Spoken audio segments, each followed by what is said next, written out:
السلام عليكم ورحمة الله وبركاته. عاملين ايه يا حبايبي؟ يا رب دايما تكونوا بخير. النهاردة ان شاء الله معانا ميزانية جديدة، معانا ميزانية ال700 جنيه بأفكار حلوة قوي. تمام، هيبقى معانا فطار وغدا وعشاء. تمام زي ما انتم شايفين كده، معايا 700 اهوت. ان شاء الله هعمل بيهم الميزانية. ممكن تزود شوية مثلا 50 جنيه ولا 30 جنيه في الميزانية عشان هنزود حاجة بسيطة بس. تمام، يلا بينا نشوف ايه المنيو بتاعنا او الميزانية بتاعتنا اللي هي ب700 جنيه عبارة عن ايه. نسمي كده بسم الله الرحمن الرحيم. اللهم صل وسلم وبارك على سيدنا محمد وعلى اهله وصحبه اجمعين. بص يا حبايبي، منيو اكلات الاسبوع اللي هي 750 او الميزانيه اللي هي 700.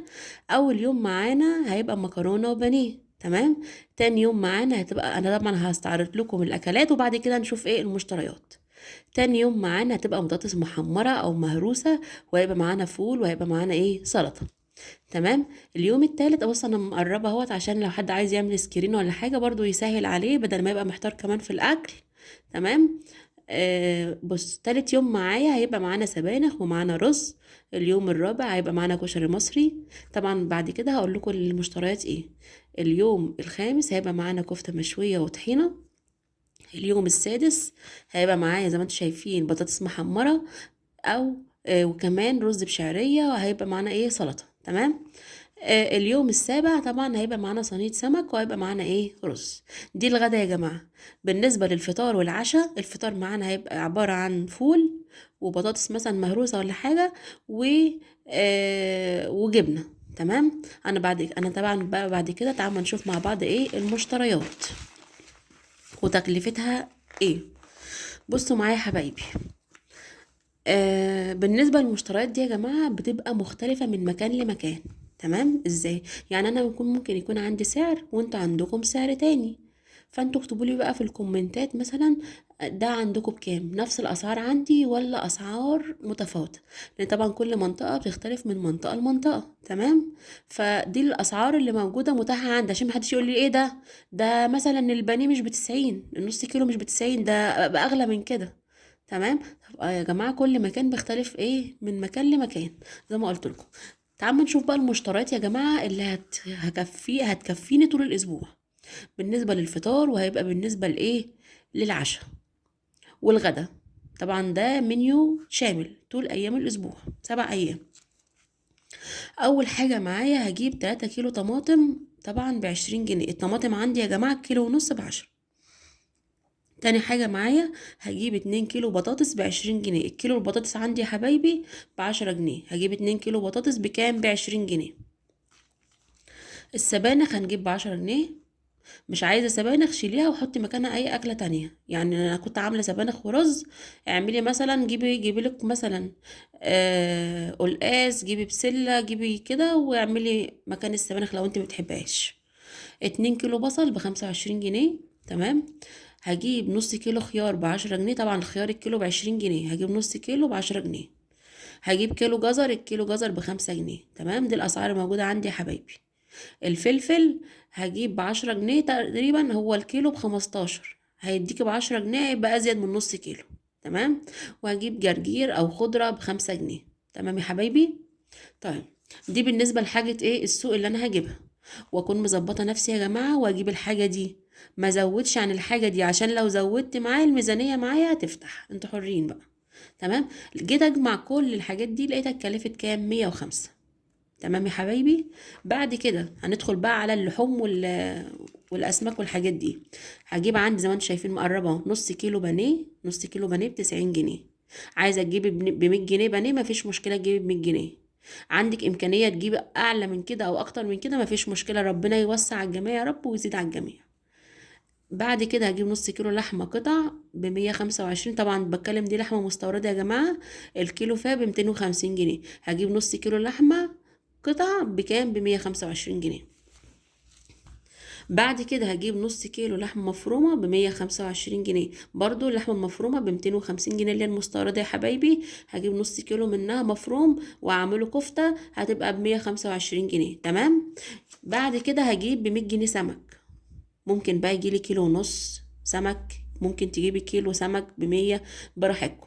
وهتعمليه صينية في الفرن هيبقى طعمه حلو. عايزة تقليه مفيش مشكلة اقليه، عايزة تشويه مفيش مشكلة شويه. تمام. يعني السمك ده ممكن تقريبا 100 جنيه دي هتجيب لك كيلو ونص. تمام. تمام. جيت اجمع الحاجات دي كلها يا حبايبي، دول كده مع بعض اتكلفوا كام؟ 440 جنيه. تمام. تمام. يبقى احنا دلوقتي معانا السوق، حاجة السوق 105. معانا الحاجة اللي هي بتاعت اللحوم والسمك والحاجات دي اتكلفت ايه؟ 440 جنيه. وما شاء الله منوعين، عندنا فراخ وعندنا لحمة وعندنا سمك. ربنا يجعل الخير كله عندكم يا رب، والبركة كلها عندكم. لو انت بقى فضلتي معايا لغايه النقطه ديت، ما تبخليش عليا في اللايك، حطي لي لايك كده. الله يكبر بخاطركم جميعا ويشفي مرضى المسلمين جميعا. طيب تعالوا ما نشوف بقى بعد كده الحاجات اللي هي الاساسيات بقى التانية، الرز والمكرونه والفول والحاجات دي هنعمل ايه. تمام. هيبقى عندي اول حاجه هجيب 2 كيلو رز ب45 جنيه. تمام يا حبايبي. 2 كيلو رز ده يا حبايبي هقسمهم مثلا على مرتين او ثلاثة حسب عدد اسرتك. انا مقربه اهوت عشان لو عايز تعملوا سكرين بصوا. لو عايزين تعملوا سكرين ولا حاجه للحاجات دي مفيش مشكله. بعد كده هجيب كيلو مكرونه مشكله عشان اعمل بقى الكشري المصري كمان ب25 جنيه. هشكل بقى مثلا ربع مثلا كذا، على نص كذا، على كده. يعني ربع مثلا صغيره، على معوجه، على سباكيتي، علشان برضو هعمل منها الكشري المصري. تمام. الفول هنا يا حبايبي هجيب ب20 جنيه فول، ده فول حصى. تمام. وهدمسه، وهيبقى عندي مني هستخدمه للغدا وللفطار وللعشاء. تمام. هجيب ب15 جنيه كده او ب20 جنيه ايه فول، وهدمسه. مش هنروح نجيب ب10 جنيه ولا ب15 جنيه حبة من عند بتاع الفول قد كده، مش هيكفوني طقة. لا، انا هجيب فول وهدمسه يا حبايبي عشان يبقى استغله في الفطار وفي الغدا وفي العشاء. وبعد ما ادمسه هقوم جاي حاطاه في اكياس تلاجة كده وهفرزه. احتجت افطر هطلع كيس، احتجت اتغدى ومفيش عندي مثلا فلوس او الدنيا بايظه معايا، هقوم جايه مطلعه كيس وعاملاه بالطماطم او بالصلصه، وهحمر معاه شويه بطاطس او اهرس بطاطس لو مفيش عندك زيت. تمام. وهعمل شويه سلطه. والحمد لله خير وفضل ونعمه من عند ربنا. تمام. تمام. بعد كده عندي هنا ربع كيلو طحينه ب20 جنيه. انا عندي الطحينه هنا ب80 جنيه يا حبايبي. بصوا معايا يا حبايبي، ممكن برضو نزود مثلا اكله برضو. تمام. اللي هو العيش السوري ده هعمل منه مثلا سندوتشات. تمام. مع مثلا ممكن بدل البانيه ديت، بدل ما احمرها اعملها قطع شاورما كده، واعمل سندوتشات عيش سوري بالبانيه او باللحمه مثلا مفرومه. تمام. براحتكم.